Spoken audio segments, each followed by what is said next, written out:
Me chamo Cândida, tenho 72 anos, nascida e criada em São Bento das Almas, interior da Bahia.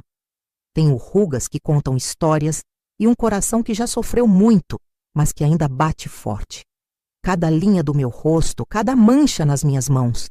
Tudo isso conta uma parte da minha jornada. Hoje estou aqui, sentada na varanda da Fazenda Santa Cruz, a mesma varanda de madeira antiga onde meu pai costumava tomar café olhando para as plantações. O assoalho ainda range nos mesmos lugares. As tábuas do teto ainda têm aquelas manchas escuras de umidade que eu costumava ficar olhando quando era menina. O cheiro da terra molhada depois da chuva me traz lembranças, algumas doces, outras amargas demais. Sinto o ar úmido entrar nos meus pulmões. É o mesmo ar, a mesma brisa, mas eu não sou mais a mesma. Os pés de café se estendem até onde a vista alcança, fileiras e mais fileiras de um verde intenso que brilha ao sol. O terreiro de secagem está cheio e os trabalhadores se movimentam com seus chapéus de palha. As cigarras cantam anunciando mais calor. E agora tudo isso é meu. Meu nome, Cândida Alves dos Santos, está nos documentos. Minhas decisões comandam esta terra. Minhas ordens são respeitadas. Quem diria, quando fecho os olhos, ainda posso ver aquela menina de 18 anos, com as mãos trêmulas e o coração partido. A última vez que pisei aqui, há quase 50 anos, foi bem diferente. Saí pela estrada de terra com uma mala pequena, algumas roupas dobradas às pressas e um filho crescendo na minha barriga. A poeira subia com cada passo que eu dava, como se a própria terra quisesse apagar meus rastros daquele lugar. Ainda sinto o peso das palavras do meu pai. Ele estava em pé, ali mesmo, onde agora tem um vaso de samambaias. Os olhos dele, pequenos e duros como duas pedras, me olharam de cima a baixo antes de dizer: mulher com filho e sem marido não é filha minha. Suma daqui e não volte nunca mais. A voz dele não tremeu. Não havia dúvida, não havia misericórdia. Era como se eu tivesse morrido naquele instante. Naquele dia, o pó da estrada grudou nas minhas lágrimas. O vestido florido, o meu preferido que minha mãe tinha feito, ficou manchado de suor e de terra. O sol queimava minha pele enquanto eu caminhava sem destino. O silêncio da minha mãe, que não pôde me defender, doeu mais que qualquer palavra. Ela ficou parada na porta da cozinha, com o avental sujo de farinha, os olhos baixos, mordendo os lábios para não chorar. Não disse nada. Não podia dizer. Só me entregou um embrulho com um pouco de comida e apertou minha mão rapidamente. Foi a última vez que a vi com vida. Parti sem destino, sem dinheiro, sem esperança. Só com uma vida dentro de mim, uma vida que nem sabia se ia conseguir manter. A barriga ainda nem aparecia, mas já pesava com a responsabilidade. O pai do meu filho? Bem, essa é outra história que vou contar mais adiante.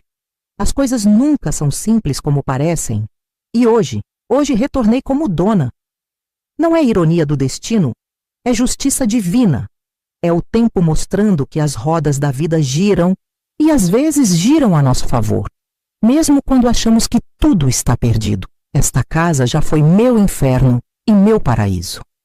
Cada cômodo guarda memórias da infância simples, das broncas severas, das risadas escondidas, das lágrimas engolidas. O quarto onde eu dormia com minhas irmãs agora está renovado, com cortinas claras que eu mesma escolhi. A cozinha, onde aprendi a fazer doce de leite e goiabada, agora tem azulejos novos, mas o fogão a lenha continua no mesmo lugar. Algumas coisas a gente muda, outras a gente mantém, assim como na vida. Vejo os olhares curiosos dos trabalhadores mais antigos, aqueles que ainda se lembram da menina de 18 anos que partiu em desgraça. Alguns desviam os olhos, outros cochicham entre si quando passo. Seu Zé das Couves, que já era capataz naquele tempo e ainda trabalha aqui, agora com os cabelos brancos e as costas curvadas, me olhou ontem com um misto de respeito e espanto. No fundo dos olhos dele, vi a pergunta que ele não ousou fazer. Como conseguiu, dona Cândida? As histórias correm rápido em cidade pequena. Todos sabem que a filha expulsa voltou rica, que comprou a terra do próprio pai quando ele faliu e perdeu tudo para o banco. Sabem que o homem morreu amargo e pobre, logo depois, mas ninguém sabe o que aconteceu no meio do caminho. Ninguém sabe das noites sem dormir, das mãos calejadas, dos dias sem comida suficiente, das portas fechadas na cara. Esta manhã tomei meu café sentada na mesma cadeira onde meu pai costumava se sentar. Senti um arrepio estranho, como se o passado e o presente se encontrassem num único momento. Passou pela minha cabeça tudo o que vivi, tudo o que superei. Foi como assistir a um filme da minha própria vida, rápido, intenso, impressionante até para mim mesma. E pensei, quem ia acreditar? Você não vai acreditar no que eu precisei passar para chegar até aqui. Como uma jovem sem estudo, sem apoio, grávida e rejeitada pela família, conseguiu voltar como dona da maior propriedade da região. Quando saí daqui, não tinha nem ideia de como sobreviver até o dia seguinte. Tinha vergonha de olhar na cara das pessoas. Tinha medo do futuro. Tinha um vazio no estômago que não era só fome, era desespero. O que uma mulher precisa enfrentar quando todos fecham as portas para ela? Que força é essa que nasce dentro da gente quando temos que proteger um filho? Como é possível transformar tanta dor em determinação? Quando cheguei à cidade grande, Salvador, descobri que o mundo era bem maior e mais cruel do que eu imaginava. Os primeiros meses foram os piores. Dormi em lugares que não desejaria nem para um cachorro de rua.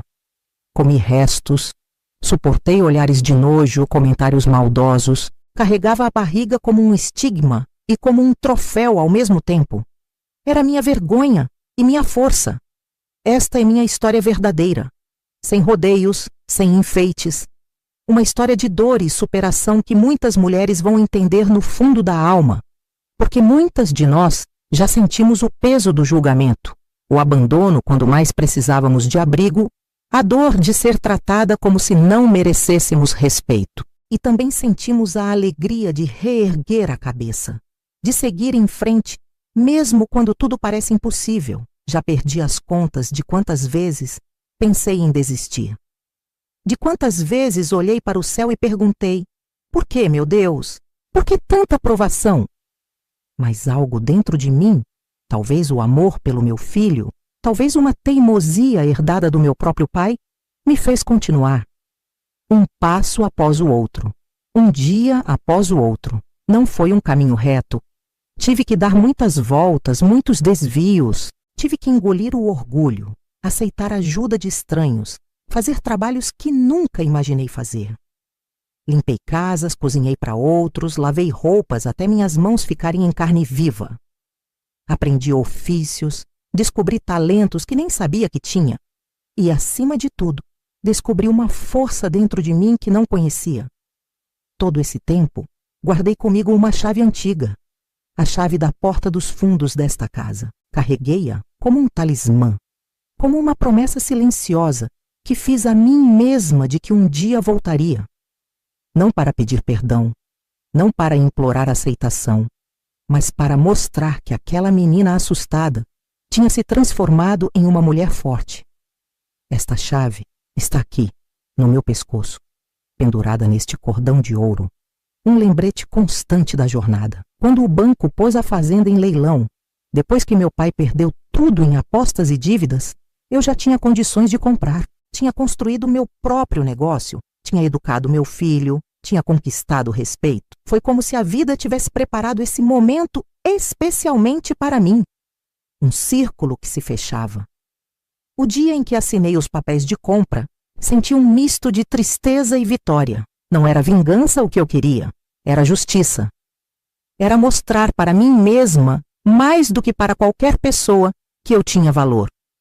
Que aquela sentença de que eu não merecia nada na vida estava errada. Se você gosta de histórias de superação como a minha, se inscreve aqui e continua assistindo. Você vai se emocionar, porque a vida pode ser dura, mas nós, mulheres, somos mais fortes do que imaginamos. Somos como bambus. Podemos dobrar até quase tocar o chão, mas não quebramos. E quando nos erguemos novamente, estamos mais fortes do que antes. Mas para entender como cheguei até aqui, preciso voltar ao começo. Preciso contar como era minha vida antes de tudo desmoronar. Como São Bento das Almas, com suas ruas de terra e suas fofocas, moldou a menina que eu fui. Como cresci sonhando com liberdade, enquanto aprendia a obedecer sem questionar. E como um amor proibido mudou meu destino para sempre.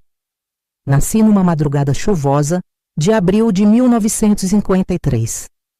Minha mãe, Dona Josefa, sempre dizia que eu vinha ao mundo com pressa e barulho, aos gritos, como se já quisesse anunciar que não seria uma menina qualquer. Na época, São Bento das Almas não passava de um punhado de casas, em volta de uma igreja e uma praça. Todo mundo conhecia todo mundo, e os segredos corriam mais rápido que a água do rio quando chovia forte. Nossa fazenda ficava a meia hora de charrete da cidade. Chamava-se Santa Cruz porque meu avô, homem religioso, tinha erguido uma cruz de madeira no ponto mais alto da propriedade. Era uma terra boa, generosa. O café dava com fartura. Tínhamos pomar, horta, criação de galinhas e algumas cabeças de gado. Nunca passamos necessidade, mas também não éramos ricos como os Mendonça da fazenda vizinha, que tinham até automóvel. Meu pai, seu Josias, era um homem de poucas palavras e muitas regras. Levantava antes do sol, com as galinhas ainda dormindo, e só descansava quando a noite já ia alta.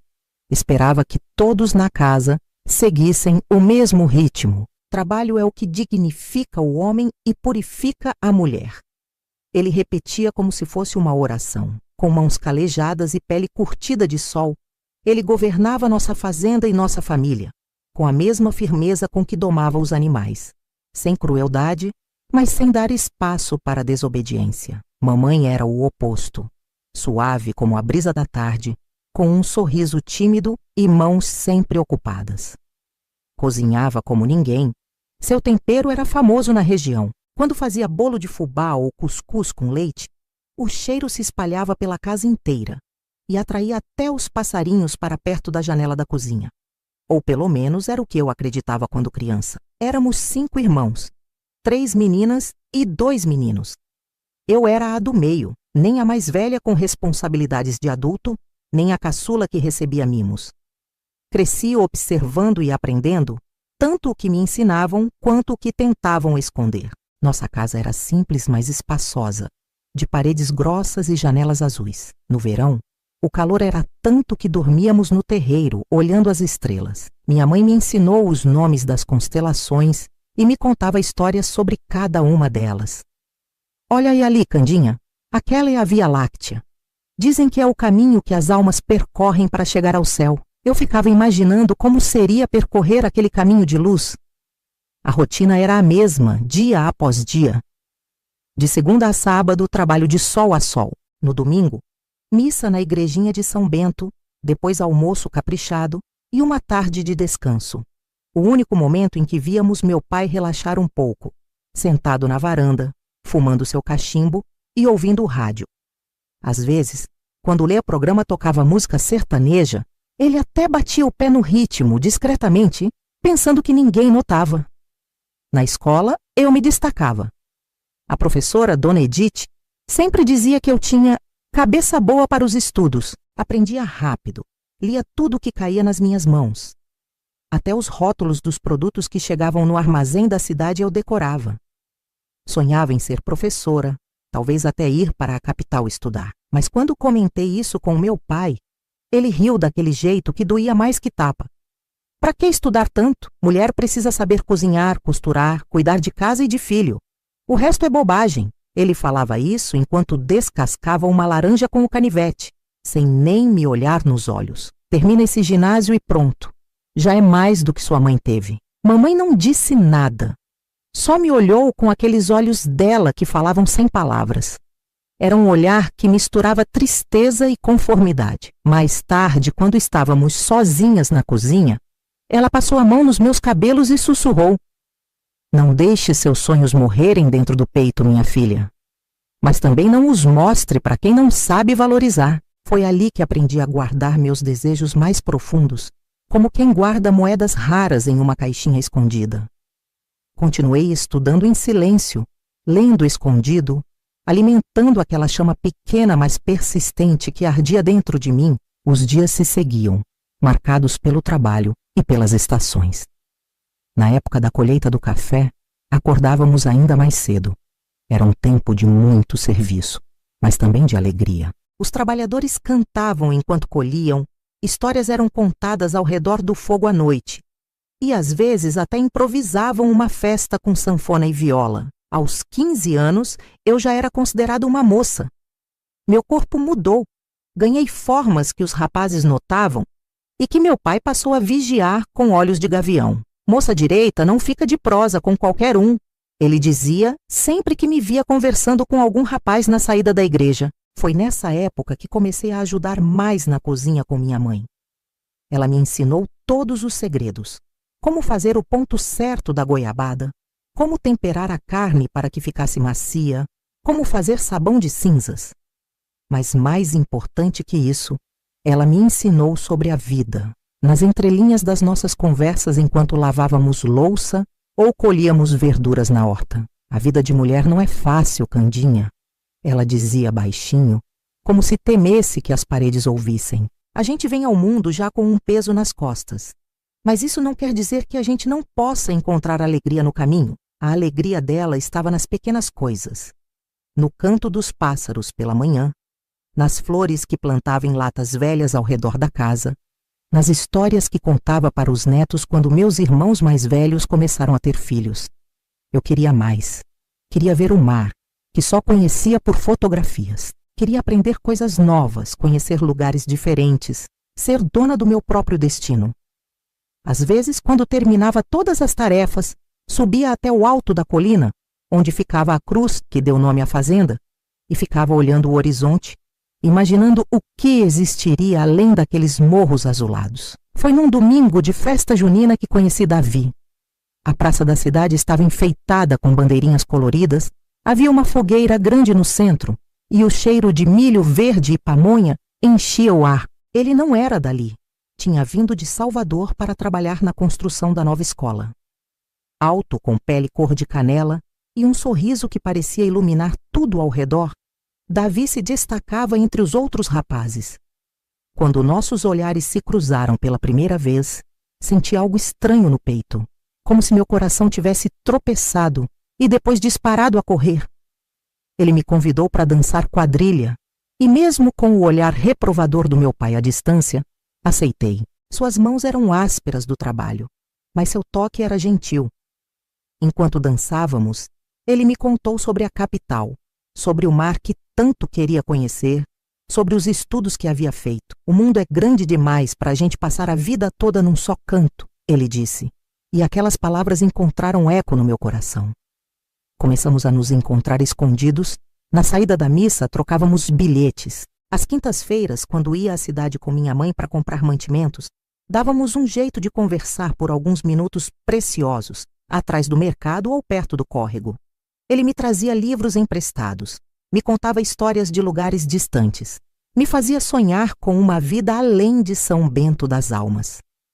Foi Davi quem me deu o primeiro beijo, no entardecer de setembro, atrás da capela abandonada nos arredores da cidade. Um beijo rápido, assustado, cheio de promessas não ditas. Um dia vou te levar daqui, ele prometeu. Vamos construir uma vida diferente. Você vai estudar, vai ser quem você quiser. Eu acreditei. Como não acreditar quando seu coração está transbordando de amor e esperança? Como não sonhar quando pela primeira vez alguém olha para você e enxerga não apenas a filha de seu Josias, mas uma pessoa com desejos e sonhos próprios? Os meses passaram e nosso amor cresceu como planta selvagem, forte, resistente, impossível de conter. Nos encontrávamos cada vez com mais frequência, correndo riscos cada vez maiores. A paixão nos tornava imprudentes. Achávamos que nosso amor era invencível, que nada poderia nos separar. Numa tarde de dezembro, quando o calor era quase insuportável, nos encontramos no velho celeiro abandonado da fazenda dos Mendonça. O cheiro de feno seco e madeira antiga misturava-se com o aroma de jasmim que vinha do meu cabelo recém-lavado. Falamos sobre o futuro, sobre fugir juntos em março, quando ele terminaria o trabalho na escola e receberia o pagamento. Vamos para Salvador, ele dizia, traçando planos com os dedos no ar, como se desenhasse nosso destino. Tem um primo que pode nos ajudar no começo. Você vai fazer o magistério, eu vou trabalhar na construção civil. Daqui a alguns anos teremos nossa própria casa. Naquele dia, entre promessas sussurradas e beijos cada vez mais intensos, nos entregamos um ao outro completamente. Foi desajeitado, doloroso e ao mesmo tempo maravilhoso, como costuma ser a primeira vez. Nos amamos com a urgência de quem teme que o mundo acabe amanhã, sem pensar nas consequências. Eu tinha 18 anos e acreditava que o amor bastava para construir uma vida. Não sabia que aquele momento de entrega selaria meu destino de uma forma que eu jamais poderia imaginar. Na semana seguinte, Davi teve que viajar às pressas para Salvador. Sua mãe havia adoecido gravemente. Volto em 2 semanas no máximo, ele prometeu, apertando minhas mãos entre as suas. Espere por mim. Quando eu voltar, falo com seu pai, faço tudo direito. Eu esperei 1 semana, 2, 3. No início, recebi alguns recados através do ajudante do correio, que era amigo dele. Depois, o silêncio. Um silêncio que pesava mais a cada dia, que me acordava no meio da noite e me acompanhava durante o dia inteiro, como uma sombra. Foi nesse período de espera angustiada que meu corpo começou a dar sinais. Minha menstruação, sempre regular como o calendário, não veio. Senti enjoos pela manhã. Meus seios ficaram sensíveis. Tentei negar o óbvio, mas no fundo, eu sabia. Carregava dentro de mim a consequência daquele amor que parecia ter se desvanecido como névoa na manhã. Chorei sozinha muitas noites, abraçada ao travesseiro para que ninguém ouvisse meus soluços. Rezei. Implorei a Deus por um milagre, que Davi voltasse, que não estivesse grávida, que tudo não passasse de um pesadelo do qual eu acordaria. Mas a realidade tem uma maneira cruel de se impor. Uma manhã, enquanto ajudava minha mãe a estender roupas no varal, fui tomada por um enjoo tão forte que não consegui disfarçar. Corri para trás da casa e vomitei tudo o que havia comido no café da manhã. Quando me levantei, trêmula e pálida, vi minha mãe me olhando com uma expressão que misturava medo e compreensão. Há quanto tempo, Candinha? Ela perguntou simplesmente, a voz baixa como um sussurro.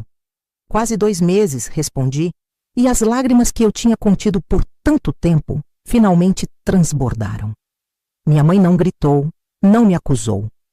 Apenas fechou os olhos por um momento, como se estivesse reunindo forças, e então me abraçou. Foi um abraço apertado, desesperado até. Minha filha, ela murmurou contra meu cabelo.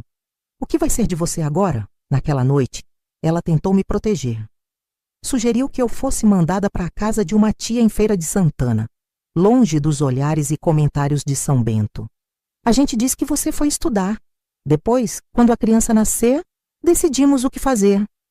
Mas segredos têm pernas curtas numa casa pequena. Meu irmão mais velho ouviu nossa conversa e, movido talvez por um senso distorcido de honra familiar, contou tudo ao meu pai na manhã seguinte. O que aconteceu depois ainda me atormenta em pesadelos.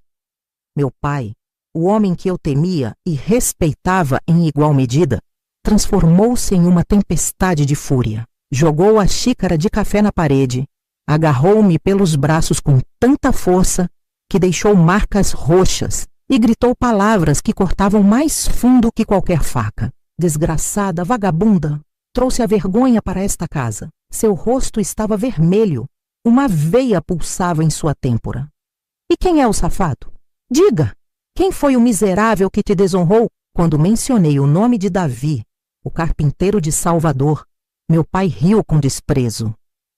Aquele forasteiro sem eira nem beira, aquele negro metido a sabido. Eu sabia que ele não prestava desde a primeira vez que botei os olhos nele.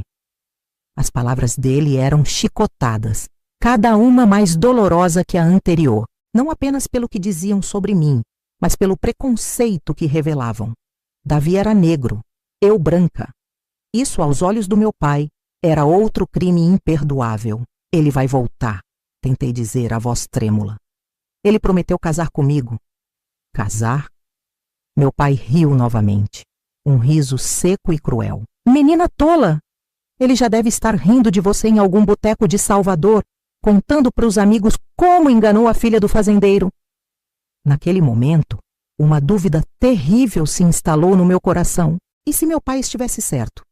E se Davi nunca tivesse pretendido voltar? A história da mãe doente poderia ser apenas uma desculpa para partir sem olhar para trás. Mas não tive muito tempo para me afundar nessas dúvidas. Meu pai já havia tomado sua decisão. Arrume suas coisas, ele disse, a voz agora perigosamente calma.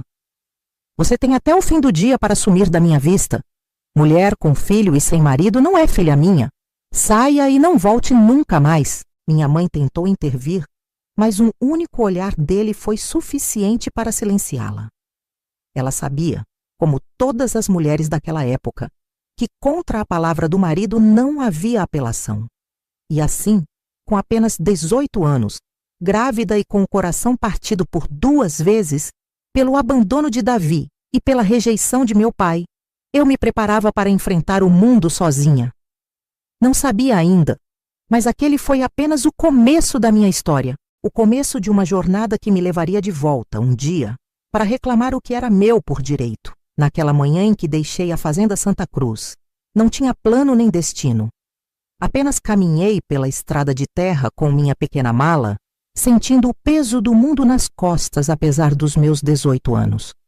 O sol mal havia nascido, e seus primeiros raios tingiam o céu de um vermelho intenso, como sangue. Um mau presságio, diria minha avó. A primeira parada foi na casa de Zefa, minha madrinha, nos arredores de São Bento. Bati à sua porta como quem implora salvação, e ela me recebeu com o coração aberto, sem perguntas ou julgamentos, mas a notícia da minha desgraça voou mais rápido que a andorinha. E 3 dias depois, seu Agenor, marido dela, chegou em casa com o semblante fechado. Seu pai passou na venda. Disse que quem me der abrigo está contra ele. Explicou minha madrinha, enquanto preparava uma trouxa com comida para minha viagem. Agenor tem medo, filha. Devemos ao banco e seu pai é amigo do gerente. Entendi sem que ela precisasse dizer mais. Meu pai estava queimando pontes, garantindo que eu não tivesse onde ficar em São Bento. Sua vergonha precisava ser apagada completamente. Na manhã seguinte, apertei Zefa num abraço demorado. Salvador, ela sussurrou no meu ouvido. Procure a Irmandade de Santa Bárbara. Diga que é a afilhada de Josefa do Espírito Santo. Elas ajudam moças em dificuldade. Com o pouco dinheiro que minha madrinha pôde me dar, comprei uma passagem no ônibus que passava pela estrada principal uma vez por semana. Era um veículo velho, barulhento, que balançava tanto que pensei que se desmancharia antes de chegar ao destino. Me sentei no fundo tentando me fazer invisível. Foram 8 horas de viagem, com o estômago embrulhado pelo balanço, pelo medo e pela gravidez. Quando finalmente avistei Salvador, fiquei sem fôlego. A cidade se derramava pelas encostas até encontrar o mar. Aquele mar que eu tanto sonhara conhecer, mas que agora parecia apenas mais um obstáculo gigantesco à minha frente. O terminal rodoviário era um formigueiro humano. Pessoas correndo, gritando, carregando sacolas, malas, caixas. Fiquei parada, segurando minha malinha, sentindo-me pequena e insignificante como nunca antes. Uma mulher esbarrou em mim. Um homem gritou para eu sair do caminho. Lágrimas começaram a embaçar minha visão. Primeira vez na capital, minha filha? Uma voz doce me tirou do transe. Era uma senhora negra com um turbante colorido na cabeça e um sorriso gentil. Sim, respondi com a voz embargada. Estou procurando a Irmandade de Santa Bárbara. O sorriso dela se alargou. Então hoje é seu dia de sorte. Sou Dona Dalva, da Irmandade. Venha comigo. Foi assim, guiada por uma estranha que apareceu como um anjo enviado pelos céus, que cheguei ao casarão antigo, no Pelourinho, onde funcionava a Irmandade de Santa Bárbara. Era uma associação de mulheres negras, muitas delas idosas, que mantinham uma casa de acolhimento para moças em situação difícil. O casarão tinha visto dias melhores. A pintura descascava nas paredes, havia goteiras quando chovia forte, e as instalações eram simples demais. Mas havia limpeza, organização e, acima de tudo, um espírito de solidariedade que nunca tinha experimentado antes. Aqui não perguntamos sobre o passado de ninguém, explicou Dona Dalva, enquanto me mostrava o pequeno quarto que dividiria com outras 2 moças. Só o que você quiser contar. Pode ficar até o bebê nascer, depois a gente vê o que faz. As regras eram simples. Todas as moradoras deveriam contribuir com as tarefas da casa, e, se possível, com algum dinheiro. As que sabiam algum ofício ensinavam às outras, e assim o conhecimento circulava como uma moeda valiosa entre nós. Aprendi a fazer doces para vender. Usando as receitas que minha mãe me ensinara, acrescentei meu próprio toque, e logo meus docinhos se tornaram os preferidos nas festas e eventos que a Irmandade organizava. Mas o dinheiro era pouco. Mal dava para comprar o material básico para o bebê que crescia na minha barriga. Foi Marielza, uma das moças que morava lá há mais tempo, quem me conseguiu o primeiro emprego de verdade. Tem uma família no corredor da Vitória precisando de alguém para ajudar na cozinha. A patroa é exigente, mas paga direito. A patroa era Dona Eulália, esposa de um político importante. Uma mulher magra, de nariz comprido e olhos perspicazes que pareciam notar cada detalhe fora do lugar. Quando me viu, grávida de quase 6 meses, franziu a testa. Josefa não me disse que você estava esperando criança, comentou, os lábios finos comprimidos em desaprovação. Engoli em seco. Precisava daquele emprego. Posso trabalhar até o último dia, senhora. Estou forte e saudável. Ela me estudou por um momento. Depois suspirou. Está bem, mas quando a criança nascer, não poderá trazê-la para cá, entendeu? Sim, senhora. E assim comecei a trabalhar na cozinha da mansão dos Albuquerque, preparando os pratos que aprendera com minha mãe e alguns novos que Dona Eulália me ensinou. O trabalho era pesado. Começava às 6 da manhã e só terminava depois do jantar servido às 8 da noite. Meus pés inchavam, minhas costas doíam, mas eu aguentava firme, pensando no bebê, no futuro, na sobrevivência. O salário, embora melhor do que eu esperava, ainda era insuficiente para alugar um lugar só para mim quando o bebê nascesse. À noite, deitada na cama estreita do casarão da Irmandade, eu acariciava minha barriga e chorava silenciosamente.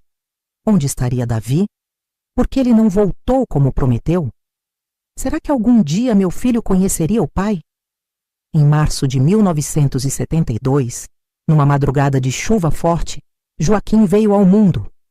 Um parto difícil, longo, que pensei que não sobreviveria. Mas quando o coloquei nos braços pela primeira vez, aquele serzinho pequeno, de pele acobreada e cabelos crespos como os do pai, soube que faria qualquer coisa para protegê-lo e dar-lhe uma vida melhor.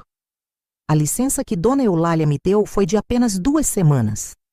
Quando voltei ao trabalho, deixava Joaquim aos cuidados de Dona Dalva e das senhoras mais velhas da Irmandade, que se revezavam para tomar conta dos bebês enquanto as mães trabalhavam. Era doloroso me separar dele todos os dias, ouvir seu choro quando eu saía. Mas não havia alternativa. Uma tarde, voltei do trabalho e encontrei a casa em alvoroço. Um casal jovem, bem vestido, conversava com Dona Dalva na sala principal. Quando entrei, todos se viraram para me olhar. Cândida, esta é a doutora Alice e seu marido, doutor Rodrigo, apresentou Dona Dalva, um brilho estranho nos olhos. Eles estão interessados no seu caso. Meu coração deu um salto. Que caso? Do que estavam falando? Doutora Alice se aproximou com um sorriso gentil. Dona Dalva nos contou sobre sua situação, Cândida. Somos advogados e trabalhamos com uma organização que ajuda mães solteiras a encontrarem soluções. A palavra pairou no ar como uma ameaça. Que tipo de soluções? Perguntei, sentindo um frio na espinha. Famílias de boa condição que desejam adotar bebês. Famílias que podem dar a seu filho oportunidades que você jamais poderia oferecer. Naquele momento compreendi o que estava acontecendo. Eles queriam meu Joaquim. Queriam levá-lo para ser criado por estranhos, como se eu não existisse, como se o cordão que nos unia pudesse ser cortado tão facilmente. Não, respondi com uma firmeza que surpreendeu até a mim mesma. Meu filho não está à venda. Cândida, interviu Dona Dalva, a voz suplicante. Pense bem, você mal consegue sustentá-lo. Como vai educá-lo sozinha? Não importa como, mas vou, respondi, pegando Joaquim no colo, sentindo seu corpinho quente contra o meu. Ele é meu filho, meu sangue. Ninguém vai tirá-lo de mim. O casal saiu desapontado e percebi que não poderia ficar mais tempo na Irmandade. Não confiava mais em Dona Dalva. Não depois disso. Naquela mesma noite, arrumei minhas poucas coisas e saí sem me despedir. Com o dinheiro que havia economizado, aluguei um quarto minúsculo num cortiço no Pelourinho. Era um lugar úmido, com paredes mofadas e vizinhos barulhentos, mas era nosso, meu e de Joaquim. Para economizar no aluguel, comecei a trabalhar como lavadeira nas horas vagas. Além do emprego na casa dos Albuquerque, foram os anos mais duros da minha vida. Acordava às 4 da manhã, lavava roupas para entregar antes de ir para a mansão dos Albuquerque. Trabalhava o dia inteiro. Volta para buscar Joaquim na casa de Zuleide, uma vizinha que cuidava dele em troca de alguns trocados. E ainda lavava mais roupas à noite, depois que ele dormia. Meus dedos ficaram rachados do sabão. Minhas costas doíam constantemente, mas nunca faltou comida na mesa. Nunca deixei de pagar o aluguel. Joaquim crescia forte e saudável. Era um menino esperto, curioso, sempre fazendo perguntas. Aos 5 anos, já sabia ler algumas palavras, graças às histórias que eu lia para ele todas as noites. Não importava quão cansada estivesse. Eu queria que ele tivesse o que eu não tive: educação, oportunidades, liberdade para escolher seu próprio caminho. Um dia, quando Joaquim tinha 6 anos, estava brincando na pequena área comum do cortiço, quando caiu e cortou profundamente o braço, num pedaço de vidro quebrado. O sangue jorrava tanto que pensei que ele morreria nos meus braços enquanto corria desesperada para o hospital mais próximo. Foi lá que conheci Dr. Augusto, um médico já de meia idade, de olhos bondosos e mãos habilidosas. Ele não apenas tratou o ferimento de Joaquim com cuidado, mas também não cobrou pela consulta quando percebeu nossa situação. Seu filho é muito corajoso, disse, ajeitando os óculos no nariz. Nem chorou enquanto eu dava os pontos. Agradeci, embaraçada pela situação, pela minha roupa simples manchada do sangue do meu filho, pelo fato de não poder pagar pelo atendimento. Mas Dr. Augusto apenas sorriu. Vocês moram perto daqui? No cortiço da Ladeira da Preguiça, respondi. Ele franziu a testa. Não é um lugar adequado para uma criança. Trabalha em quê, dona? Cândida. Sou cozinheira na casa dos Albuquerque, no corredor da Vitória. E lavo roupa para fora. Dr. Augusto ficou pensativo por um momento. Minha esposa está precisando de alguém para ajudar em casa. Nossa cozinheira se aposentou mês passado. Estaria interessada? Temos um quarto de empregada onde você e seu filho poderiam ficar. Aquela oferta caiu como uma bênção. Conversei com Dona Eulália, expliquei a situação e, para minha surpresa, ela não apenas me liberou, como ainda deu boas referências ao Dr. Augusto. Você é boa cozinheira, Cândida. Merece coisa melhor. A mudança para a casa do Dr. Augusto e Dona Helena, no bairro da Graça, transformou nossas vidas. Pela primeira vez desde que saí da fazenda, tínhamos um teto decente sobre nossas cabeças, comida farta, e eu não precisava mais me matar de trabalhar em 2 ou 3 lugares.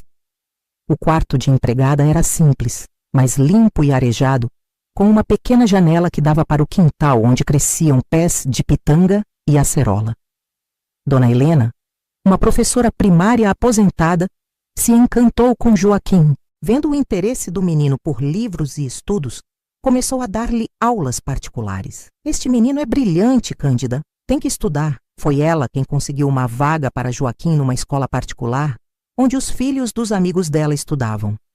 Uma bolsa de estudos parcial, que complementávamos com o meu salário.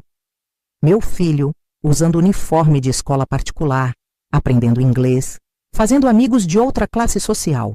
Cada conquista dele era como uma vitória pessoal para mim. À noite, quando ele me contava sobre o que havia aprendido, sobre os amigos novos, sobre os planos para o futuro, queria ser médico como o Dr. Augusto. Eu sentia um misto de orgulho e medo. Orgulho por ver aquela criança que eu havia protegido com unhas e dentes se tornando um ser humano incrível. Medo de que o mundo lá fora, com seus preconceitos e suas barreiras, tentasse derrubar meu filho, como quase fez comigo. Naquela época, comecei a fazer doces finos para vender nas festas e eventos da alta sociedade de Salvador. Casamentos, aniversários, batizados. Meus doces sempre eram elogiados e as encomendas começaram a aumentar. Dona Helena me incentivou a fazer um curso de culinária avançada. E Dr. Augusto me emprestou dinheiro para comprar os primeiros equipamentos. Montei minha pequena cozinha industrial nos fundos da casa deles, com sua permissão. Trabalhava durante o dia como empregada doméstica. À noite e nos fins de semana, me dedicava ao meu próprio negócio. Foram anos de muito trabalho, pouco sono, muita persistência. Mas cada centavo que ganhava ia para a poupança que abri para a faculdade de Joaquim. O tempo passou mais rápido do que eu podia imaginar. Quando dei por mim, Joaquim estava se formando no ensino médio como um dos melhores alunos. Aos 17 anos, já era mais alto que eu, com os ombros largos do pai e o mesmo sorriso que iluminava o ambiente. Mas tinha minha determinação, minha garra. Passei em medicina, mãe, ele anunciou numa tarde de janeiro, segurando o jornal com a lista dos aprovados no vestibular da Universidade Federal da Bahia. Em 5º lugar, não consegui dizer nada. Apenas chorei, abraçada ao meu filho, o menino que quase me tiraram, pelo qual lutei contra o mundo inteiro. Doutor Augusto e Dona Helena, que haviam se tornado uma espécie de família para nós, comemoraram conosco, orgulhosos como avós. Seu pai estaria orgulhoso, disse a Joaquim naquela noite, quando estávamos sozinhos. Ele me olhou sério. Já tínhamos conversado sobre Davi muitas vezes ao longo dos anos. Joaquim sabia que o pai não sabia de sua existência, que tínhamos sido separados por circunstâncias além do nosso controle. Você nunca tentou procurá-lo? Balancei a cabeça. Não saberia por onde começar. Salvador é grande demais. Mas a verdade era que tinha medo. Medo de descobrir que Davi tinha seguido com sua vida, formado outra família. Ou pior, que tinha me abandonado conscientemente, que a história da mãe doente não passara de uma desculpa para partir. Preferia viver com a dúvida do que enfrentar uma certeza dolorosa. Aquele ano marcou o início de uma nova fase na minha vida. Meu negócio de doces finos estava prosperando, com encomendas de toda a cidade. Contratei 2 ajudantes, aluguei um espaço comercial e sonhava em abrir minha própria confeitaria. Joaquim iniciou a faculdade de medicina, vivendo seus próprios sonhos. E foi então, quando tudo parecia finalmente no lugar, que o passado voltou para me encontrar, na forma de uma notícia no jornal que Joaquim trouxe para casa um dia. Fazenda Santa Cruz vai a leilão após falência do proprietário. A foto mostrava a casa onde nasci, onde cresci, de onde fui expulsa há tanto tempo. E algo dentro de mim, algo que esteve adormecido por anos, despertou com uma força avassaladora. A notícia sobre a Fazenda Santa Cruz ficou martelando na minha cabeça por dias. Era como se o destino me chamasse, me cutucando, dizendo: "Olha só, Cândida, está vendo? A roda girou." Joaquim percebeu minha inquietação. Numa noite, enquanto eu preparava uma fornada de brigadeiros gourmet para uma encomenda importante, ele sentou-se à mesa da cozinha e foi direto ao ponto. "Mãe, você está pensando em comprar aquela fazenda, não está?" Parei de mexer o chocolate e olhei para meu filho. Aos 19 anos, ele já tinha os olhos de quem enxerga além das aparências. Seria loucura, não seria? Respondi com outra pergunta. Uma mulher sozinha, administrando uma fazenda daquele tamanho, você nunca teve medo de desafios, ele sorriu. E não estaria sozinha. Eu estaria com você. Aquelas palavras mexeram comigo. Meu filho, que nasceu rejeitado, agora me oferecia apoio para enfrentar o passado. Que ironia do destino. Tenho economias, murmurei quase para mim mesma. O negócio vai bem. Talvez, se eu conseguir um empréstimo... Uma semana depois, eu estava no banco falando com o gerente sobre financiamento rural. 2 semanas depois, viajei para São Bento das Almas pela primeira vez em quase 20 anos, para conhecer o estado atual da fazenda e participar da visita dos interessados antes do leilão. A cidade quase não havia mudado. As mesmas ruas estreitas, a mesma igreja na praça central, os mesmos olhares curiosos para uma forasteira bem vestida que chegava de carro próprio. Ninguém me reconheceu? Ou fingiram não reconhecer?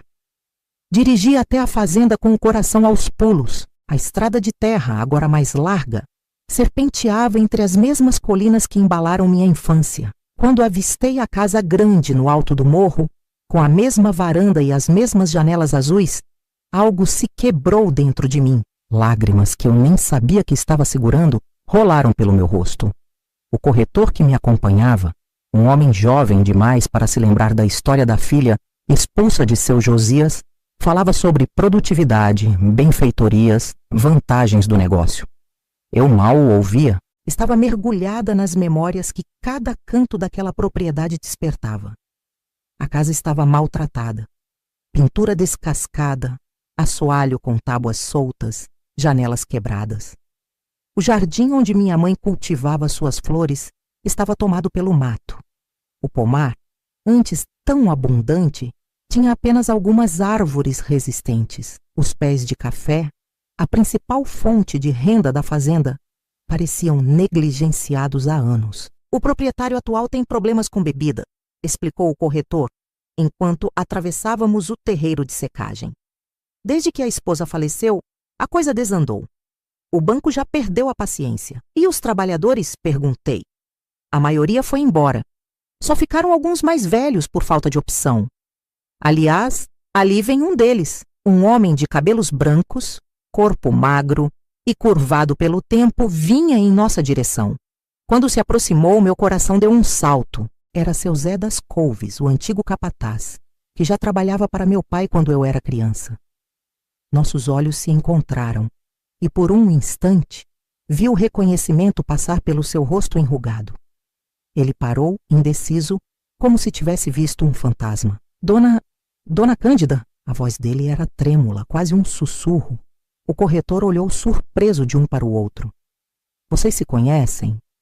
Sim, respondi simplesmente. De muito tempo atrás. Depois da visita, voltei à cidade e me hospedei na única pousada local. À noite, para minha surpresa, seu Zé das Couves apareceu querendo conversar. Sentamos na pequena varanda da pousada, 2 copos de café entre nós. A senhora voltou para comprar a fazenda, ele disse. Não era uma pergunta. Estou pensando nisso. Ele assentiu como se já soubesse. Seu pai não ia gostar nada disso. Meu pai está vivo? Perguntei, sentindo um aperto no peito. Não, senhora. Faleceu faz 5 anos. Bebeu até o fim. Depois que perdeu a fazenda para o banco, se afundou de vez na cachaça. Senti um misto de alívio e tristeza. Nunca desejei a morte do meu pai, apesar de tudo. No fundo, ainda guardava a memória do homem que me ensinara a montar a cavalo, que às vezes cantarolava enquanto trabalhava no campo. E meus irmãos, espalhados por aí, seu Josias brigou com todo mundo antes de morrer. Tinha um gênio difícil, a senhora sabe. Ficamos em silêncio por um momento, cada um perdido em seus próprios pensamentos. A senhora se deu bem na vida, ele comentou finalmente, olhando para minhas roupas, para o carro estacionado na frente da pousada. Trabalhei muito, seu Zé. Deus sabe o quanto. E o menino? O que nasceu é um homem agora. Está estudando medicina em Salvador. O velho capataz sorriu, revelando a falta de alguns dentes. Quem diria, hein? A filha que foi expulsa voltando para comprar a terra do pai. É de se ver para crer. 3 dias depois, no leilão realizado na sede do banco em Feira de Santana, dei o lance final que me tornou proprietária da Fazenda Santa Cruz. Assinei os papéis com uma mistura de emoções tão intensas que mal conseguia segurar a caneta. Não era apenas uma propriedade que eu estava adquirindo. Era minha própria história, meu passado, minhas raízes. Quando voltei a Salvador, Joaquim me esperava ansioso. E então? É nossa, respondi, ainda não acreditando totalmente. Ele me abraçou forte e senti seu coração batendo contra o meu. Você conseguiu, mãe. Voltou pela porta da frente. Nos meses seguintes, organizei tudo para a mudança. Vendi meu apartamento em Salvador. Passei o negócio de doces para minhas sócias mais jovens, mantendo apenas uma participação nos lucros. Joaquim continuaria estudando na capital, vindo para a fazenda nos fins de semana e férias. A restauração da casa grande foi o primeiro passo. Contratei pedreiros, carpinteiros, pintores. Queria preservar a estrutura original, as memórias boas, mas eliminar os vestígios de abandono e tristeza. Pintei as paredes de cores claras, consertei o telhado, restaurei o assoalho de madeira nobre. O jardim replantei com as mesmas flores que minha mãe cultivava. O pomar ganhou novas árvores frutíferas. Para a plantação de café, contratei um agrônomo. A terra era boa, precisava apenas de cuidados, adubação adequada, técnicas modernas. Mantive os trabalhadores antigos, como o seu Zé das Couves, mas contratei também gente nova, jovens da região que precisavam de trabalho. Em poucos meses, a Fazenda Santa Cruz começou a mostrar sinais de renascimento. O verde voltou a dominar as encostas. O cheiro de café fresco enchia o ar durante a colheita. As galinhas ciscavam livremente pelo terreiro. Numa tarde de domingo, sentada na varanda restaurada, observando o sol se pôr atrás das colinas, tive a certeza de que havia feito a escolha certa. Esta terra, que testemunhou minha dor e minha expulsão, agora testemunhava meu retorno vitorioso, não como um ato de vingança, mas como um acerto de contas com o passado. Gosto de ver você assim, mãe, disse Joaquim, sentando-se ao meu lado. Parece mais completa. Sorri para meu filho. Este homem que havia se tornado meu maior orgulho. Passei tanto tempo fugindo do passado que nunca imaginei que encontraria paz ao enfrentá-lo. Nas semanas seguintes, comecei a receber visitas de antigos conhecidos, curiosos para ver a transformação da fazenda. E também para ver o que havia sido feito da menina que partiu em desgraça. Recebia todos com educação e uma ponta de orgulho, servindo café da minha própria produção e doces que eu mesma preparava. As pessoas da cidade que antes me olhavam com desprezo, agora me tratavam com uma mistura de curiosidade e respeito. Eu era a Dona Cândida, a empresária bem-sucedida que havia recuperado a propriedade da família. Meu passado, embora não esquecido, não era mais motivo de vergonha ou julgamento. Um dia, enquanto supervisionava a colheita, vi um carro estranho subindo a estrada da fazenda. Era um veículo caro, não pertencia a ninguém da região. Quando parou no terreiro, um homem de meia idade desceu, olhando ao redor com interesse. Algo no porte dele, no jeito de andar, acendeu uma memória distante. Meu coração começou a bater mais rápido. Posso ajudar? Perguntei, aproximando-me. O homem se virou e nossos olhares se encontraram. O tempo havia deixado suas marcas, cabelos grisalhos nas têmporas, linhas de expressão ao redor dos olhos. Mas era ele, Davi. Cândida, a voz dele era a mesma, aquela voz que eu ouvira em sonhos por tantos anos. Por um momento fiquei paralisada. Como reagir ao homem que havia sido meu primeiro amor, pai do meu filho, motivo da minha expulsão, mas que nunca soube das consequências daquele amor de juventude? Quanto tempo, Davi? Consegui dizer, mantendo a compostura apesar da tempestade interna. Eu soube que você tinha comprado a fazenda. Quase não acreditei. A vida dá muitas voltas, respondi, tentando controlar a emoção na minha voz. Convidei-o a entrar, mais por educação do que por vontade. Na sala onde meu pai costumava receber visitantes, servimos café e conversamos formalmente por alguns minutos, como dois estranhos que tentam encontrar um terreno comum após décadas de separação. Então, ele foi direto ao ponto. Por que nunca me procurou para contar sobre o bebê? Quase derrubei a xícara. Como você... Voltei para São Bento um mês depois de partir. Minha mãe realmente estava doente, mas se recuperou mais rápido do que esperávamos.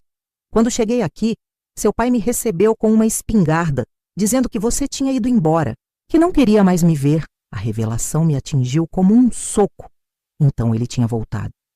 Não tinha me abandonado como eu pensei por todos esses anos. Procurei por você em Salvador, ele continuou. Mas ninguém sabia informar. Anos depois, soube por uma conhecida que você tinha tido um filho. Meu filho. Meus olhos se encheram de lágrimas. 20 anos de mágoa, de dúvidas, desmoronando como um castelo de areia. Por que não insistiu em me encontrar? Insisti. Por 2 anos voltei a São Bento regularmente perguntando sobre você. Seu pai ameaçou me matar se eu aparecesse de novo. Pensei que talvez Talvez você tivesse seguido em frente e encontrado outra pessoa. O que dizer? Como resumir 2 décadas de luta, de solidão, de determinação em uma única conversa? Nosso filho se chama Joaquim, disse finalmente. Está estudando medicina em Salvador. Os olhos de Davi se iluminaram. Ele sabe sobre mim, sabe tudo o que eu sabia. Que nos amamos, que fomos separados por circunstâncias além do nosso controle, que você nunca soube da gravidez. Um silêncio pesado caiu entre nós. Tantas coisas não ditas, tantos anos perdidos. Gostaria de conhecê-lo, disse Davi finalmente. Isso cabe a ele decidir agora. É um homem adulto. Naquela noite, liguei para Joaquim e contei sobre a visita inesperada. Houve um longo silêncio do outro lado da linha. Sempre quis conhecê-lo, disse meu filho finalmente. Mas agora que a possibilidade é real, estou nervoso. Não precisa ser agora se não quiser, ele vai entender. Não, mãe. Quero conhecê-lo. Este fim de semana, quando eu for para a fazenda, o encontro entre pai e filho, naquele sábado ensolarado, foi um dos momentos mais emocionantes da minha vida. Observei de longe, enquanto eles se estudavam, buscando nos rostos um do outro traços familiares, semelhanças no jeito de sorrir, de gesticular. Joaquim, sempre direto, fez a pergunta que certamente queimava em sua garganta. Por que nunca nos procurou antes? Davi olhou para mim, depois de volta para nosso filho. Porque não sabia onde encontrá-los. E quando finalmente descobri que sua mãe estava em Salvador, os anos já haviam criado um abismo que não sabia como atravessar. Não era uma desculpa, era apenas a verdade. O medo, a incerteza e as mentiras do meu pai haviam roubado de nós a chance de sermos uma família. Nos dias que se seguiram, Davi se tornou uma presença constante na fazenda. Estava morando em Salvador agora. Dirigia uma pequena construtora. Nunca se casara. As visitas tornaram-se mais frequentes. Os almoços de domingo, uma tradição. Não retomamos nosso romance de juventude. Éramos pessoas diferentes agora, moldadas por experiências distintas.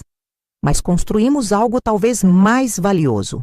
Uma amizade baseada no respeito mútuo e no amor compartilhado por nosso filho. Uma tarde, enquanto caminhávamos pela plantação, Davi parou e olhou ao redor, admirando o trabalho que eu havia feito na fazenda. Você construiu algo incrível aqui, Cândida. Fez o que muitos homens não conseguiriam. Sorri, sentindo um calor antigo e familiar se espalhar pelo meu peito.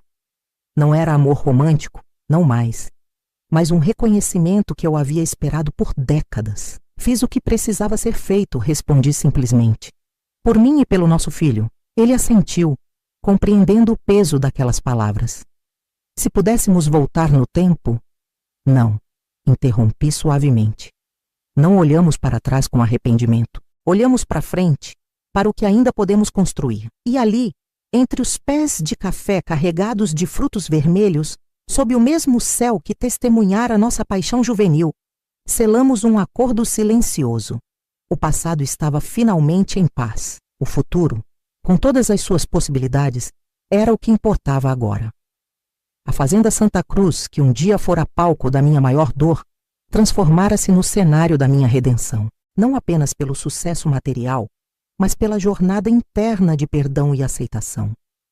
Eu havia voltado não apenas como proprietária, mas como uma mulher que completara seu círculo. A menina assustada, de 18 anos, expulsa com uma mala pequena e um filho no ventre, retornara como uma mulher forte, dona do seu destino. E essa, pensei enquanto voltávamos para casa com o sol se pondo no horizonte, era a maior vitória de todas. Às vezes a vida nos oferece momentos tão perfeitos que parecem saídos de um romance. Numa tarde de julho, aconteceu um desses momentos. Estava na varanda supervisionando a reforma do galpão quando vi um carro desconhecido subindo a estrada da fazenda. Uma mulher idosa desceu com dificuldade, apoiada num jovem que devia ser seu neto. Aproximei-me para recebê-los, pensando que fossem compradores interessados no café. Posso ajudar? Perguntei, caminhando em sua direção. A senhora ergueu o rosto e o tempo parou. Aqueles olhos, eu os conhecia como conhecia os meus próprios. Maria! Sussurrei, mal acreditando. Candinha? Minha irmã mais velha abriu os braços e corri para eles como se ainda fôssemos crianças. Nos abraçamos chorando, duas senhoras de cabelos grisalhos que o tempo e as circunstâncias haviam separado. Maria, 5 anos mais velha que eu, tinha sido minha protetora na infância. Quando fui expulsa, ela já era casada e morava em Cachoeira. Soube que você comprou a fazenda, ela explicou quando nos acalmamos. No começo não acreditei. Meu sobrinho confirmou no cartório. Ela sorriu para o rapaz ao seu lado. Este é Henrique, meu neto. Convidei-os para entrar ainda atordoada com a surpresa. Na sala, Maria olhava tudo com admiração. Você manteve a disposição dos móveis como era no tempo da mamãe. Algumas coisas não devem mudar, respondi, servindo café nas xícaras antigas que havia recuperado. Maria me contou sobre sua vida nas últimas décadas. Tivera 4 filhos, enviuvara cedo, lutara para criar a família sozinha, não muito diferente da minha própria história. Por que nunca me procurou? Perguntei finalmente. Ela baixou os olhos. Papai proibiu. Disse que se alguém tivesse contato com você, seria expulso também. Sua voz tremeu. Perdoe-me, Candinha.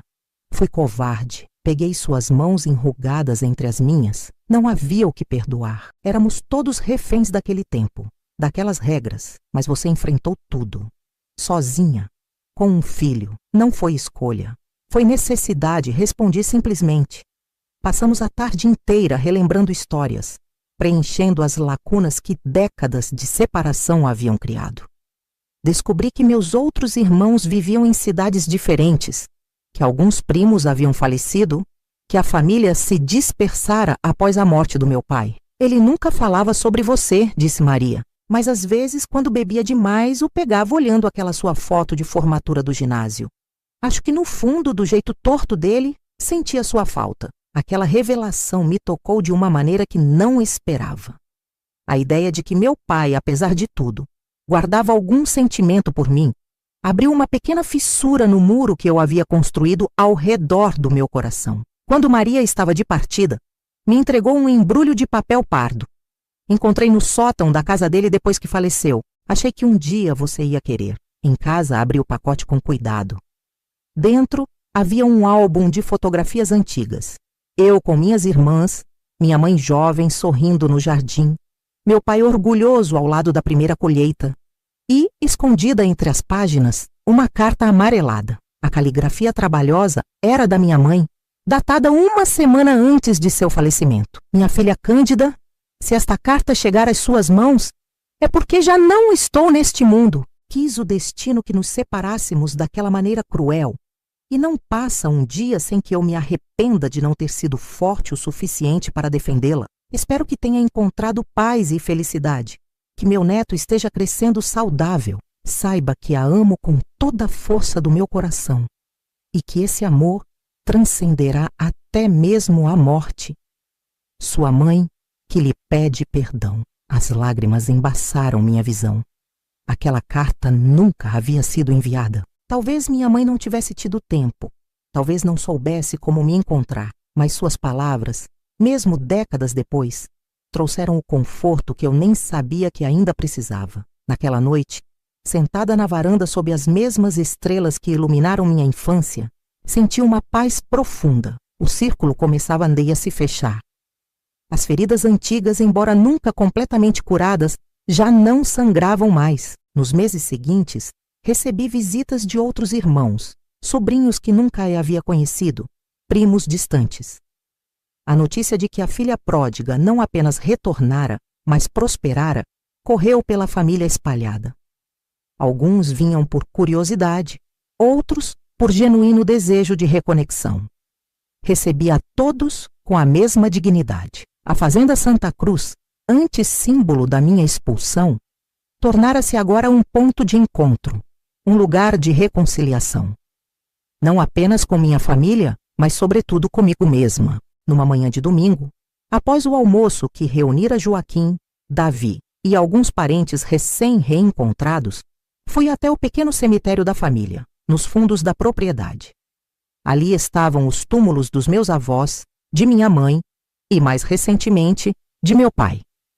Diante da sepultura dele, simples e sem adornos, me permitiu um momento de reflexão. Não sentia mais raiva nem mágoa, apenas uma compreensão tardia de que ele também fora produto de seu tempo e suas circunstâncias. Descanse em paz, pai, murmurei. Estamos quites agora. E assim, aos poucos, todas as peças do quebra-cabeça da minha vida foram se encaixando. A menina expulsa havia não apenas sobrevivido, havia triunfado. Não por vingança ou ressentimento, mas pela pura força da determinação. Quando olho para trás agora, para a longa estrada que percorri, entendo que cada dificuldade, cada porta fechada, cada lágrima derramada teve seu propósito. Elas me forjaram como o fogo forja o aço. E se pudesse dar um conselho para aquela jovem assustada que saiu pela estrada de terra, com uma mala pequena e um filho no ventre, seria simples. Siga em frente. A dor vai passar. E um dia você voltará não como vítima, mas como vencedora. O tempo tem um jeito curioso de transformar tudo ao seu redor. Já se passaram 5 anos desde que voltei à Fazenda Santa Cruz. 5 anos de muito trabalho, pequenas alegrias diárias e algumas despedidas. A fazenda não se tornou nenhum império, como alguns imaginavam que eu tentaria fazer. Mantive apenas o cultivo de café em escala modesta, com métodos tradicionais que aprendi observando meu pai na infância, o suficiente para nos sustentar com dignidade, sem ambições de grandeza. Minha verdadeira felicidade está no pequeno terreno atrás da casa, onde cultivo uma horta farta e criações simples. As galinhas caipiras ciscam livremente pelo quintal, e acordo todos os dias antes do sol para recolher os ovos ainda quentes. Tenho algumas cabras leiteiras, um casal de porcos e 3 cachorros vira-latas que me seguem para todo lado. A senhora podia mecanizar isso tudo, sugeriu certa vez um técnico agrícola que veio visitar a região. Aumentar a produção, comprar equipamentos modernos. Sorri para o rapaz, sem explicar que meu prazer está justamente na simplicidade, nas mãos na terra, no conhecimento das estações, na intimidade com cada pedaço deste lugar que agora é verdadeiramente meu. Joaquim se formou em medicina. Ver meu filho de Peca recebendo o diploma foi um dos momentos mais emocionantes da minha vida. Lembrei-me da menina grávida que lavava roupas até as mãos sangrarem, das noites em claro trabalhando para garantir que ele tivesse o que eu não tive. Cada calo nas minhas mãos valeu a pena. Após a residência em Salvador, ele surpreendeu a todos anunciando que voltaria para São Bento das Almas. Aqui não tem médico, mãe. As pessoas precisam viajar horas quando adoecem. Hoje, Joaquim atende na pequena sala que adaptamos na cidade, 3 vezes por semana. Nos outros dias, visita sítios afastados, onde idosos e crianças raramente têm acesso a cuidados médicos. Cobra o que podem pagar. Às vezes alguns ovos, uma galinha ou simplesmente um Deus lhe pague, sincero. A senhora criou um santo, brincou Dona Zefa, quando meu filho diagnosticou sua artrite e trouxe remédios da capital sem cobrar nada. Criei um homem de bem, respondo sempre com o peito cheio de orgulho. Davi e eu nunca nos casamos. Depois de tantos anos separados, descobrimos que éramos pessoas diferentes daqueles jovens apaixonados, mas construímos uma amizade sólida, baseada no respeito e no amor compartilhado por nosso filho. Ele voltou a morar em São Bento, numa casa simples perto da praça, e vem almoçar conosco quase todos os domingos. A vida agora tem um ritmo mais tranquilo. Aos 72 anos, minhas mãos estão enrugadas e nodosas do trabalho na terra, mas ainda preparo o doce de leite mais cremoso da região. Nos fins de semana, coloco uma mesinha na varanda e vendo bolos, biscoitos e compotas para quem passa pela estrada. Não pelo dinheiro, que já não me faz falta, mas pelo prazer da conversa, do cafezinho compartilhado, das histórias trocadas. Meu maior prazer são as crianças da vizinhança, que me visitam regularmente. Vêm atraídas pelos doces, é claro, mas acabam ficando para ouvir histórias e aprender pequenas tarefas. Ensino-as a plantar sementes, a identificar ervas medicinais, a respeitar o tempo da natureza. Vó Cândida. Conta de novo como a senhora chegou em Salvador, com uma mala pequenininha. Pede sempre a pequena Luzia, neta de uma vizinha, enquanto me ajuda a alimentar as galinhas. E eu conto, simplificando as partes mais duras, enfatizando a perseverança e a fé. Quero que essas crianças saibam que, não importa quão difícil seja a vida, sempre há um caminho quando se tem coragem. Uma tarde, enquanto ensinava Luzia e outras crianças a fazer biscoitos de polvilho, a pequena me fez uma pergunta que ficou ecoando na minha cabeça. Vó Cândida, a senhora está feliz agora? Olhei ao redor, para a cozinha simples, mas limpa, para as mãos pequenas aprendendo o que as minhas levaram décadas para dominar, para o quintal onde minhas galinhas ciscavam pacificamente. Através da janela, via Joaquim conversando com Davi sob a sombra da mangueira, e mais além, as suaves ondulações das colinas onde cresci, de onde fui expulsa e para onde voltei por meus próprios méritos. Sim, Luzia, respondi com toda sinceridade. Estou muito feliz. Não é uma felicidade grandiosa, feita de eventos extraordinários ou conquistas espetaculares. É uma felicidade quieta, tecida de pequenos momentos, o cheiro do café recém-coado, o calor do sol nas primeiras horas da manhã, o abraço do meu filho, o cantar dos pássaros que me acordam toda a madrugada. Envelhecer na terra onde nasci, rodeada pelo que plantei com minhas próprias mãos, é um privilégio que nunca imaginei ter. Quando caminho pela propriedade, devagar agora, apoiada numa bengala nos dias em que os joelhos doem mais, sinto cada árvore, cada pedra, cada curva do terreno como extensões do meu próprio corpo. Às vezes vou até o pequeno cemitério da família e converso com meus pais, contando as novidades como se pudessem me ouvir, e quem sabe não podem. Coloco flores silvestres nos túmulos, as mesmas que minha mãe cultivava no jardim. Estamos em paz agora. Digo sempre antes de voltar para casa. O passado não dói mais. As cicatrizes estão lá, é claro.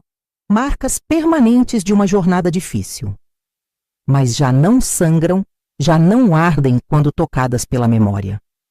São apenas lembranças de uma mulher que fui um dia tão distante e ao mesmo tempo tão presente em cada decisão que tomo. Na semana passada, Joaquim me deu a notícia de que vou ser avó novamente. Sua esposa Teresa, professora da escolinha local, espera o segundo filho para o início do próximo ano. O primeiro, meu David, já tem 3 anos e é a alegria da minha velhice, com seus cachinhos escuros e olhos curiosos. Estou grávida, vovó. Teresa me abraçou radiante. O médico disse que é uma menina. Vamos chamá-la de Cândida, anunciou Joaquim, segurando minha mão enrugada entre as suas. Protestei, é claro, nome antigo, fora de moda. Coloquem um nome moderno, bonito, mas no fundo, meu coração se encheu de uma emoção indescritível. Uma netinha com meu nome, continuando uma linhagem que quase foi interrompida naquela manhã distante em que fui expulsa desta mesma terra. A vida é mesmo cheia de reviravoltas. Eu, que saí daqui como uma desgraçada, voltei como matriarca, e agora, nas tardes quietas, quando sento na varanda com meu crochê, observando o sol se pôr atrás das mesmas colinas que testemunharam minha partida, sinto uma profunda gratidão. Não por ter vencido, não por ter provado o meu valor. Isso deixou de ser importante há muito tempo. Sou grata simplesmente por estar aqui, por respirar este ar, por ter sobrevivido para ver o ciclo se completar. E se pudesse dizer algo àquela menina assustada que partiu com uma mala pequena e um filho no ventre, seria apenas isto. Siga em frente. Um dia você voltará para casa. Há coisas que só a idade nos ensina. Aos 75 anos, sentada sob o pé de jabuticaba que plantei quando retornei à fazenda, vejo com clareza o que realmente importa. Amanhã começa cedo para mim, como sempre foi. O corpo já não obedece como antes. Os joelhos rangem, as mãos tremem um pouco para tarefas delicadas. Mas a rotina se mantém. Acordo antes do sol para ver o dia nascer, para sentir o orvalho na grama ainda escura, para ouvir o primeiro canto do galo. As galinhas me conhecem pela voz. Quando me aproximo do galinheiro com o milho na bacia de alumínio, correm em minha direção, cacarejando animadas. Gosto de observá-las tão simples em suas preocupações. Comida, abrigo, proteção para os pintinhos. Às vezes penso que deveríamos aprender mais com os bichos. Minha horta é meu orgulho. Cultivo de tudo um pouco. Alface, couve, cenoura, beterraba, temperos variados. Tudo sem veneno, como aprendi com minha mãe. Os vizinhos aparecem para trocar mudas, sementes, conhecimentos. Dona Zulmira trouxe na semana passada uma variedade de manjericão que nunca tinha visto.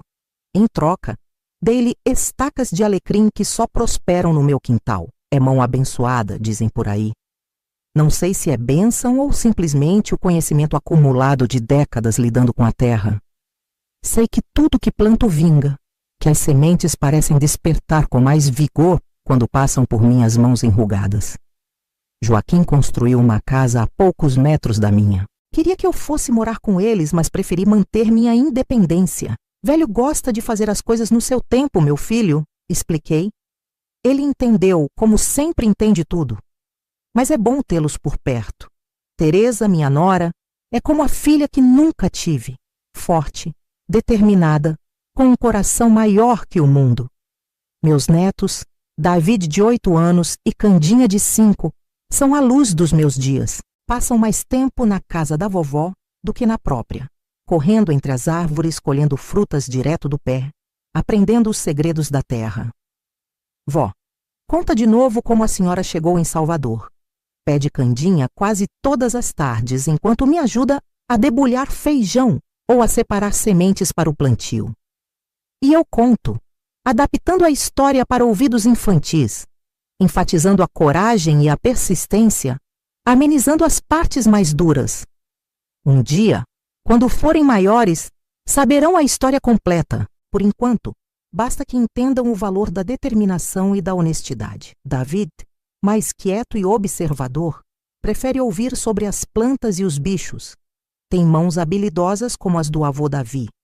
E já construiu sozinho um pequeno galinheiro para os pintinhos que nasceram na primavera. Esse menino tem mão boa para coisa, comentou seu Zé das Couves, agora tão velho e curvado quanto eu, mas ainda capaz de reconhecer talento quando vê.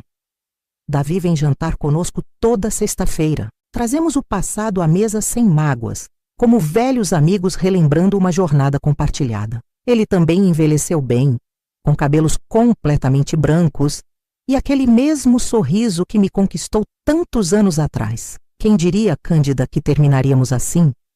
Ele comentou recentemente, enquanto observávamos nossos netos brincando no quintal. Deus escreve certo por linhas tortas, respondi, repetindo o ditado que minha mãe tanto gostava. E acredito nisso. Cada dor, cada desafio, cada porta fechada nos trouxe até aqui, imperfeitos, cicatrizados, mas completos à nossa maneira. A fama dos meus doces ultrapassou as fronteiras de São Bento. Aos sábados, preparo bolos, biscoitos e compotas que Teresa leva para vender na feira. Não pelo dinheiro, que já não me faz tanta falta, mas pela alegria de ver minhas receitas apreciadas, de saber que alguma coisa de mim permanecerá quando eu partir. A senhora devia escrever um livro com essas receitas, sugeriu o professor novo da escola, um rapaz da capital, que se encantou com meus biscoitos de polvilho. É patrimônio cultural. Ri da ideia. Minhas receitas não têm medidas exatas nem tempos precisos. Uma pitada disso, um tanto daquilo, o ponto certo que só a prática ensina. Mas venho ensinando a Teresa e às meninas da vizinhança, passando adiante o conhecimento como minha mãe fez comigo. Algumas pessoas da cidade ainda me olham com uma mistura de curiosidade e respeito. A menina expulsa que voltou como dona da fazenda, que criou um filho médico, que sobreviveu a tudo que a vida jogou em seu caminho. Sinto os olhares, mas já não me importo como antes. O que os outros pensam de mim deixou de ser importante há muito tempo. O que me importa é viver cada dia em paz comigo mesma. Trabalhar na terra enquanto as forças permitirem. Ver os netos crescerem, deixar alguma coisa boa para trás. No último domingo, após o almoço, Joaquim me chamou para uma conversa séria. Preocupou-me ver seu semblante fechado, tão incomum nele. Mãe, andei pensando e queria transformar parte da fazenda numa clínica para atender a população rural da região. Um lugar onde médicos voluntários possam vir, onde possamos oferecer tratamentos que as pessoas daqui nunca tiveram acesso.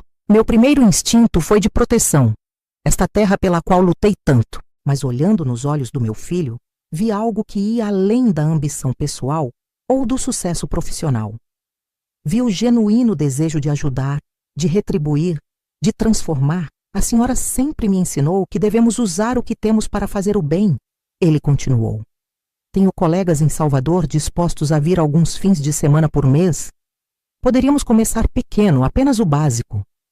Lembrei-me da menina grávida que não tinha para onde ir, da jovem mãe que fazia qualquer trabalho para alimentar o filho. Quantas Cândidas existem por aí, sem acesso ao mínimo de dignidade e cuidado? Use a parte perto do riacho, respondi finalmente.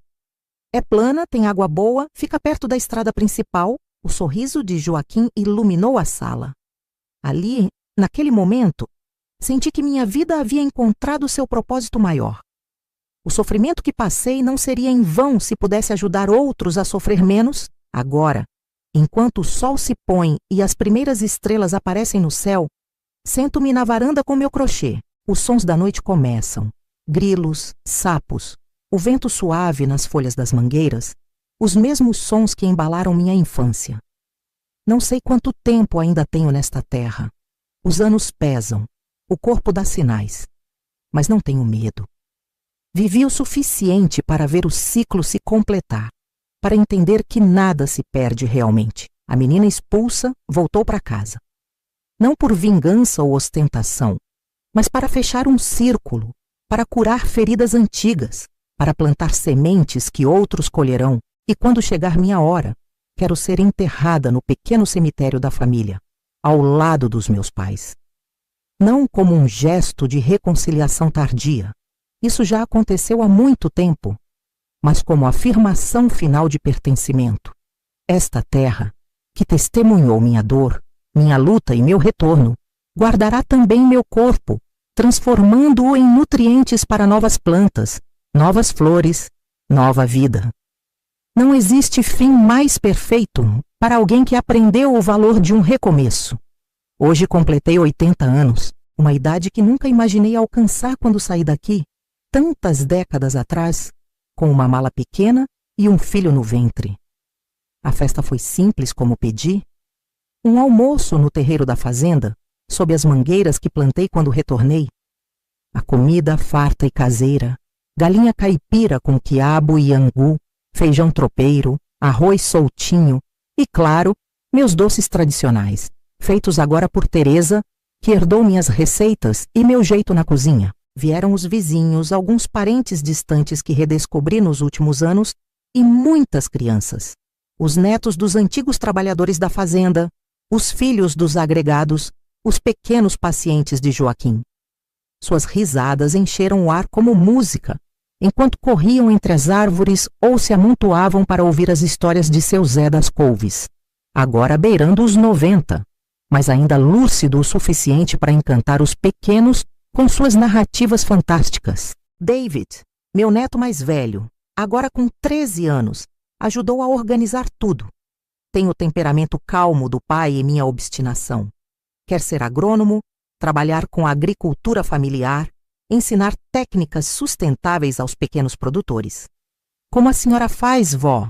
Ele diz, e meu coração se enche de orgulho. Candinha, aos 10 anos, é pura energia. Corre, canta, dança, sempre no centro das atenções. Parece que herdou algo do espírito inquieto que um dia me fez sonhar além dos limites da fazenda. Vou morar em Salvador quando crescer. Anuncia com a certeza das crianças. E depois volto para contar tudo para minha senhora. Quando lhe digo que talvez eu não esteja mais aqui quando ela crescer, ela franze a testa, incapaz de imaginar um mundo sem sua avó. Claro que vai estar, vovó. A senhora é forte como Jequitibá. A Clínica Rural São Francisco, o sonho de Joaquim, tornou-se realidade há 3 anos. É uma construção simples, mas funcional, erguida naquela parte plana da fazenda perto do riacho. Começou pequena. Apenas 2 consultórios, uma sala de procedimentos básicos, uma farmácia comunitária. Hoje já atende pessoas de toda a região, oferecendo desde consultas de rotina até pequenas cirurgias. Mensalmente, médicos voluntários de Salvador vêm passar o fim de semana atendendo casos mais complexos. Joaquim coordena tudo com a eficiência amorosa que sempre o caracterizou. Ver pessoas que nunca tiveram acesso a cuidados médicos saindo dali com esperança nos olhos é algo que não tem preço. Davi, que agora mora numa casa simples próxima à sede da fazenda, ajuda na manutenção da clínica. Aos 77 anos, ainda tem mãos habilidosas para pequenos consertos. Nosso relacionamento evoluiu para uma amizade profunda, baseada no respeito mútuo e nas experiências compartilhadas. O amor de juventude se transformou em algo mais duradouro. A cumplicidade de dois sobreviventes que, apesar dos percalços, conseguiram fazer as pazes com o passado. Não sei se mereço tanto, ele me disse certa tarde, enquanto observávamos nossos netos brincando no quintal. Tantos anos perdidos. Não pense no que perdemos, respondi. Pense no que encontramos depois. Durante a festa de aniversário, sentada à sombra da mangueira mais antiga, observei cada pessoa presente, rostos familiares e novos, todos de alguma forma conectados à minha história. E pensei em como nossas vidas são tecidas em padrões que só conseguimos discernir muito tempo depois. A menina expulsa por estar grávida solteira agora é a matriarca respeitada, a avó querida, a conselheira procurada. O tempo muda tudo, inclusive os julgamentos. O que antes era vergonha, agora é apenas uma parte da minha história, nem a mais importante nem a que me define. Depois que todos partiram e só ficou a família mais próxima, Joaquim me entregou um embrulho cuidadosamente preparado. Trabalhamos nisso há meses, mãe. Espero que goste. Dentro havia um livro belamente encadernado. Receitas e Memórias, o legado de Cândida, dizia o título. Folheando-o, descobri minhas receitas cuidadosamente anotadas, entremeadas com fotografias antigas e recentes, e pequenos textos contando fragmentos da minha história. Foi ideia da Teresa, explicou Joaquim. Ela disse que suas receitas e histórias não podiam se perder. Fizemos apenas algumas cópias para a família e alguns amigos próximos. Não consegui conter as lágrimas. Era mais do que um simples livro de receitas. Era um testemunho de uma vida que, apesar de todas as dificuldades, valeu a pena ser vivida. Teresa, percebendo minha emoção, sentou-se ao meu lado e segurou minha mão enrugada entre as suas ainda jovens e firmes. A senhora nos ensinou tanto, dona Cândida. Não apenas a cozinhar, mas a viver com dignidade, a enfrentar os desafios, a nunca desistir. Queríamos que isso ficasse registrado, para que seus netos e bisnetos também possam aprender. Naquela noite, quando todos já haviam se recolhido, fiquei mais tempo do que o habitual na varanda. O céu estrelado de São Bento é algo que nunca me canso de admirar. Tão vasto, tão luminoso, lembrando-nos constantemente de nossa pequenez diante do universo. Pensei em todos os caminhos que me trouxeram de volta a este lugar. Nas pessoas que encontrei, nas lições que aprendi, nos obstáculos que superei. Pensei na menina que fui, na mulher que me tornei, no legado que deixarei quando partir. E senti uma paz profunda, absoluta. O tipo de paz que só vem com a aceitação plena de quem somos e do que vivemos.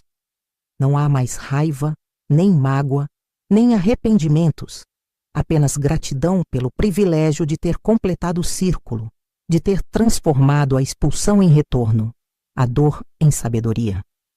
A Fazenda Santa Cruz, que um dia representou minha maior perda, tornou-se o cenário do meu maior triunfo, não material, mas espiritual.